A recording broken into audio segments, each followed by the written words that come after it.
My stepmom told me, "Your real mom didn't want you anyway," until I inherited everything and she got nothing. It started when I was 9. Dad remarried 6 months after mom's car accident. Vivian moved into our house and immediately began erasing every trace of my mother. Photos disappeared from walls. Mom's garden was paved over for a koi pond. When I cried about it, Dad said I needed to give Vivian a chance.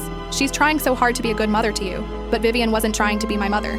Every time I mentioned mom, Vivian would smile tightly and say, "Your real mom didn't want you anyway." That's why she was always working late. It wasn't true. Mom had worked overtime to save for my college fund, but at 9 years old, I started believing it. By the time I was 13, I'd heard that phrase so often it became background noise. "Your real mom didn't want you anyway." She'd say it when I asked to visit mom's grave, when I requested mom's jewelry, when I cried on Mother's Day. Dad never intervened. He'd retreat to his study, leaving me alone with her poison. I learned to stay invisible. I ate dinner in silence. I did my homework in the garage because she'd converted my bedroom into a yoga studio. When I turned 16, she made me pay rent. "You're not entitled to live here for free," she said. Dad nodded along. What Vivian didn't know was that mom had been wealthy, really wealthy. Her entire estate went into a trust for me, to be accessed when I turned 25. The trustee was mom's childhood friend, a lawyer named Patricia who sent birthday cards that Vivian threw away. I found them in the trash and kept them hidden. On my 18th birthday, Patricia showed up at my school. "Your mother left you $2.3 million, she said quietly, plus the lake house, her investment portfolio, and her grandmother's jewelry collection. Vivian and your father have no legal claim to any of it."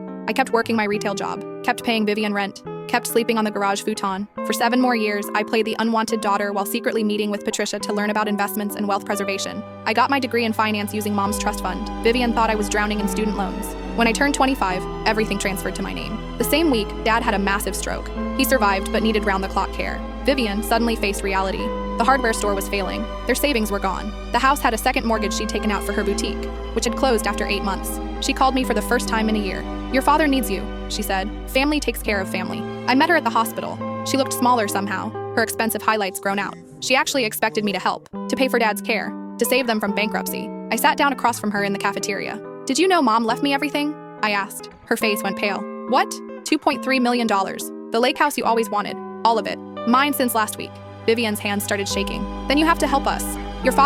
My father stood by while you told a grieving child her dead mother didn't want her," I said quietly. "For 16 years, I believed I was unwanted, a burden." I stood up and gathered my purse. Mom wanted me. She wanted me so much she made sure I'd never need either of you. I walked out. I paid for Dad's care at a decent nursing home. Not the luxury facility Vivian wanted, but adequate. She lost the house and moved into a studio apartment. She tried calling. I blocked her number. Last month, Patricia and I had lunch at Mom's lake house. We toasted with Mom's favorite wine. Through the window, I could see the dock where Mom taught me to fish, the garden where we'd planted wildflowers. "Your mother would be so proud," Patricia said. She was right. Mom had wanted me, had planned for me, had made sure that even in death she could protect me from people like Vivian. I finally believed it.